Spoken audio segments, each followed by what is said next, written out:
there he is. How's it going, Matt? What's happening? How are you? Dude, am I in your living room right now? Yeah. Wow. You're in my living room. Welcome to my humble abode.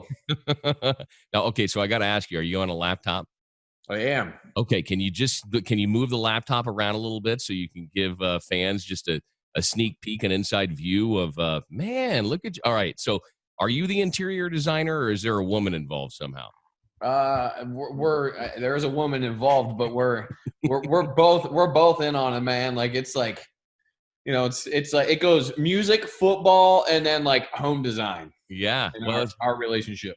It's looking good, man. I let my wife handle all the interior design in our pad, and she always does a stellar job. So I like the look, man. Hey, congratulations on the new song. I think you guys have got a number one here, man. Panic is really tight.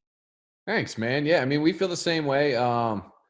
It's weird how it all came together, man. Like, yeah, no doubt. Weirdest thing, but you know, the fans have been real receptive. Radio's been real receptive, so it's been incredible. Yeah, you know, songs like Crazy and Panic and an album titled the Future. Who exactly is a fortune teller in the band? Is that you, Matt, or is Danny having more of a play and telling the future of life? It's been me, man. You know, it's funny is we rent this practice space and it's like this art. It's like an art gallery, and they're real like, you know, they're real eccentric and they're real like their taste is real eclectic, and they don't listen to really our style of music. The people own it. They don't really listen to our style of music, but they know what we do and they love it. Sure. And finally, I gave the owner our CD and our previous CD, The Future, and she was listening to it and she called me and she's like, "You're prophetic." And I was like, "What do you mean?" She's like, "Everything you're talking about." And I was like, I look at the world. Like I just see the world, you know, and just write it into songs. So it's been crazy again. Now, yeah. So back in January, February, did you have any idea that July would look like this? I mean, let alone the pains and struggles that you put at the beginning of that video of just getting the video done. Not at all, man. You know, we finished the record in the end of 2019. Okay. And I guess this virus had already started overseas at that point, but no one in America was really talking about it and thinking about it. Right. We had a tour with Skillet at the beginning of the year. Mm-hmm. Great guys. Oh, yeah, I love those people. They're incredible. So we toured with them, and you know, I mean, we were out February. With them, it was February into March, and even in the beginning of March, I don't think we were even thinking about it. Right. And then that got cut to. My dog's getting into something he shouldn't be getting into. That's the beauty of being here in my house with me. But you know, we had 2 shows left that got cut short on March 13th, and could have never expected that. You know, March 2nd or 3rd or 4th or wherever we weren't thinking about that. Yeah. Wow. Well, you guys have managed to persevere. Now, Danny was featured on this first track from the band The Who, which is label mates of you guys. How did that whole thing come together? Through the label itself. Yeah. You know, they originally asked for me to be on the song. Okay. And I mean, obviously, you probably know what I do in the band. Maybe not everybody else knows what I do in the band. I rap, and From Ashes to New. So they originally asked me to be on the track with The Who, and I was like, I don't think that's a good idea. Like, you know, we've got this European Mongolian throat singing metal band, right? And some of their fans are already not so receptive, at least in the beginning, to Western culture music, kind of going into what they're doing. Mm-hmm. I couldn't even imagine, like in my mind at the time, I couldn't even imagine what it'd be like to put someone in there rapping. Yeah. So it was like, as cool as it sounded, I was like, Danny, you take this one, bro. Like, you got this one. So that's kind of how it all came about. Dynamite. You know, the song Crazy has kind of been a high watermark for you guys as a band, you know, looking back at your historical trajectory. Has that song taken on new meaning in the age of COVID, or when you see yourself back on the road in 12 months? Do you think Crazy will have a new meaning at all, or Panic will take on a whole new meaning? I'm sure you guys didn't write Panic in the eyes of a pandemic, Not at all, man. You know, I think every side, I listen to like some of the stuff that we've written even before that. And I'm like, man, this all really really goes well with what's going on right now in like the worst possible way ever. You know, so it's like, you know, Panic was meant to be about anxiety, you know, something that I view, you know, every day I see in the world, you know, throughout any outlet that you look at, it's either someone is panicking or someone's trying to create panic. Mm-hmm. So, you know, that was the way that I viewed it before mass hysteria broke out. Right.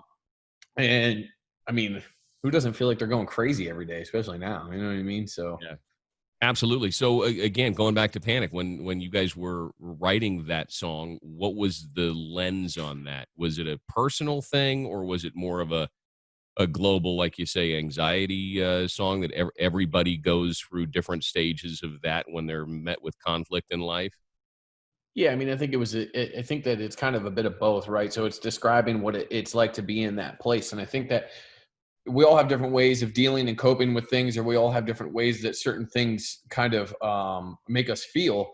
I think that the collective, though, we all kind of have the same path, right? So when you deal with a panic attack, I don't think it's much different than someone else dealing with a panic attack. It's just the way our brains react to certain things, right? So it's written from a personal place. You know, when the band, you know, we went through a big member change. And when we went through that, I dealt with a year of people telling me it was over, a year of people telling me, you know, that it would never happen again, a year of people stabbing me in the back, a year of betrayal.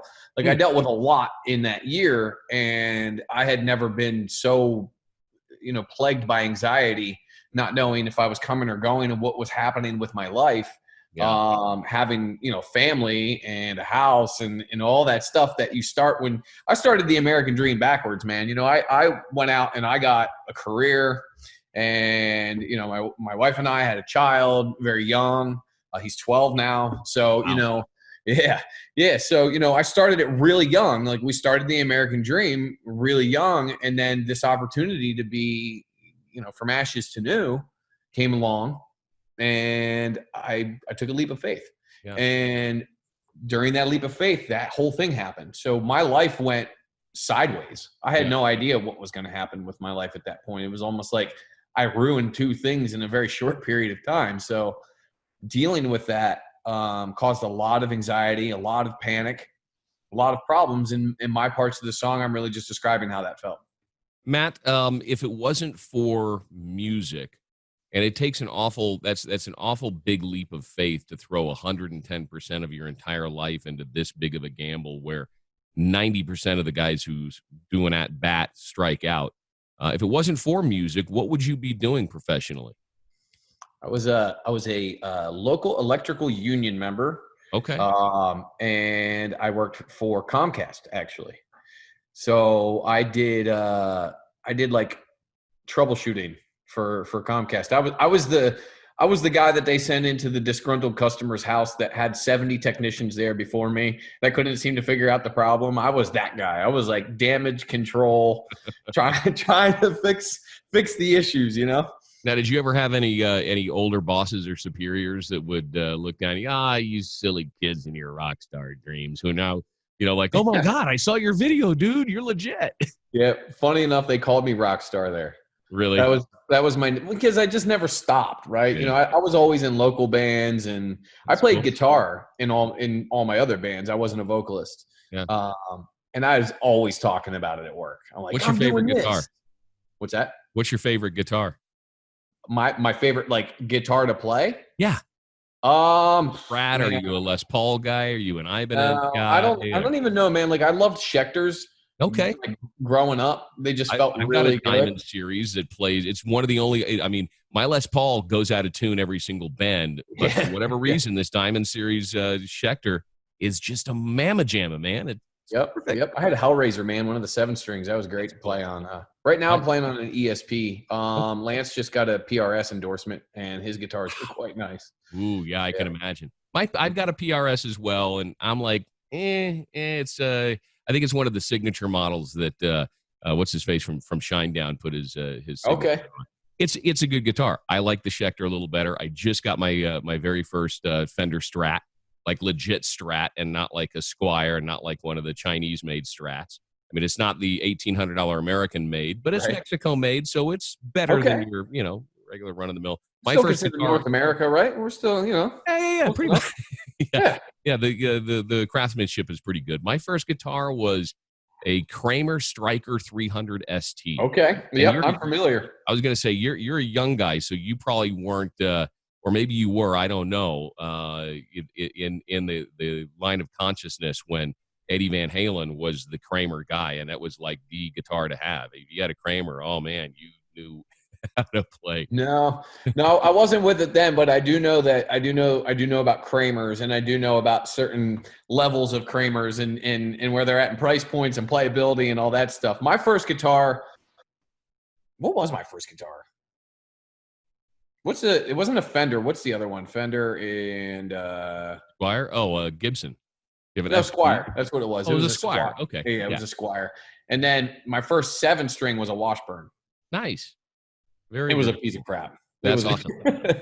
I just purchased an Ibanez 8-string acoustic. I don't know if you've ever seen these. I haven't seen many, and every time I bring it out at the house, and I've got a musician friend around, or one of you guys that are out on the road, they go like, "Oh my God, this thing sounds like a 12-string, but kind of plays like a 6-string. It's much easier to navigate, but sounds really full." Anyways, we've kind of digressed on the inside baseball talk. Obviously, big Linkin Park fans. What do you think about the new material from Grey Days? Have you gotten into that album at all? I have not, actually. I listened to 1 or 2 songs and they sounded really cool. Yeah. That's like old stuff, right? Like that they kind of dug out of the archives and released. Is that how that works? It's a mix of both. I think Chester went back and rekindled a friendship with a buddy of his in Phoenix, and they were working on putting out a proper new release right before he passed away. So, man, that would have been sick. Yeah, I mean, I haven't really dove into it too much. I've been really consumed with what we're doing, so sure. I haven't had time to really dive into much. And honestly, I feel bad about it. And I always tell the fans, because I'm a fan first. Like when it comes to music, like I mean, that's what all the way up into my early 20s, before I was starting to really kind of become successful as a musician. Like I was a fan. I mean, that's what I did. Yeah. So I need to get a couple minutes. We just built this house, so it's been wild in personal life with what's going on in the world and building a house during that, and now the new album's coming out. I haven't had a chance to really do anything. I need to install a new towel ring before I get in trouble. I mean, that's what's going on here, man. That's a 45-minute fix, bro. You got this. Hey, so I noticed some cool masks up on your retail page. How have you guys had to adjust business-wise to continue to make money in these crazy times when you can't be out? I know so much of, especially at your level, so much of what fans do involves, putting the record out is one part of the process. The hard work is going out and playing show after show after show so you can sell the merchandise, so you can go out and meet the radio people, and you can't do that now. What have you guys done to kind of bob and weave to still try and capitalize and make a livable income? Yeah, I mean, that's really it, right? I mean, touring is where it's at. And without it, it's really difficult. And a lot of lower echelon bands, you may not even make it out of this if it keeps dragging out. So, I mean, we've been really fortunate for our amazing fans. Pretty much anytime we put a design out, they're grabbing it right up. So that really helps. We have an awesome artist who's just been crushing it on all the art that he's been doing. So it kind of goes hand in hand. You need people to get this physical merchandise off your store, but you also need to give them something that they want. And we've got the best of both worlds. So, but when it comes to the mask, it's pretty weird how that ended up going together, man, because that wasn't something that we did because of the pandemic. Right. We actually had the idea beforehand. So our guitarist, Lance, and his girlfriend and like our front of house engineer and our crew, they have been wearing those masks for years. Really? I mean, why is that? So Lance is really into anime, like really into anime. Okay. And when you go to Japan, like they wear those masks all the time. Yeah. And they'll either wear it for a show or they'll wear it because they're not feeling well. So, and he wants to live in Japan. Like he's all about Japan. So he's been wearing those masks. I remember it was like 2 years ago, his girlfriend bought us all masks with faces on them. Uh-huh. Like different, like our mask's got a zipper on the mouth, or it's got she bought us those kinds of masks like 2 years ago. And I never wore mine. And we were putting this album together, and he's like, hey man, he's like, I got this idea for merch. And this is 2019, early 2019. He's like, I got this idea for merch. He's like, I got this idea for shows. He's like, so we do this with the new record. He's like, we get this mask and we get a pair of glasses. He's like, and then you sell them at the merch table. When people come in, they buy them and then they become the show. So it turns into like this cool thing. So we had it all ordered. Like we had everything ordered months before the pandemic hit. And it was just the craziest thing that hit. And then they called us and like, hey, your masks, like, we're not going to be able to get them to you. So they pushed them back a while. We had glasses. We're like, well, we're not just going to sell these sunglasses with like emoji eyes on them. We have to wait. So it's just wild how it all went together, man. Craziest thing. Wow. Well, that's very, very cool. Any surprises on the new album, Panic? It should be dropping wherever people steal music on the 28th of August. A lot of bands are doing cover songs. There's a lot of collaborations going on. Anything new that people are going to go like, oh, wow. Yeah, we have a collab that's actually coming out before the record, though, so I'll say that. Okay. It's kind of like an inner label collab, so give away a little bit more there, you know what I mean? But It's pretty cool. It's pretty fun. We didn't do any covers on the record, and I don't want to give away too much, but we really just went to our roots, you know, and what had inspired us as musicians and as people, and you know, an area of music we feel needs to have some new life breathed into it. You know, that's really the approach that we took with what we're doing. Very cool. Well, Matt Brandyberry, From Ashes to New, and it's the toughest thing to say on the radio, from Ashes to New. I'm sure you've heard that from other people. All the time, man. We call it the from, and the from. And I've gotten over it. I do I don't say by because I'm in the band. So I'll say with. Yeah. Or of. So if I do like a liner, I'll be like, hey, what's up, guys? It's Matt with From Ashes to New. You're listening. You know what I mean? So I'll do it. I'll do that. Yeah. Because the from gets confusing. Right. Or you get people who just call us Ashes to New because they don't think that the from is actually part of the band name. No, it's part of it. FATN. Come on. It's important. It's important. It's important. Hey, Matt, take care of yourself, and I hope you get the towel curtain shower rod thing set up easily and quickly today, and your wife praises you for that. And one little project a day. One project a day. As long as you can accomplish making your bed in the morning, Matt, everything else is good. That's like the thing that I'm like doing now, because I my entire life I never made the bed. Now I'm starting to do it, man, and it's starting to feel pretty good. I'm like adulting pretty hard over here. That's cool. Well, keep up the good work, man, and let's pray for concerts to return. Hopefully sometime before spring or summer or fall of 2021. Love to see you guys back out on the road and back here in our hometown, okay? Awesome. Appreciate you, brother. All right. Thanks for the time. Talk to you later. Yep. Take care.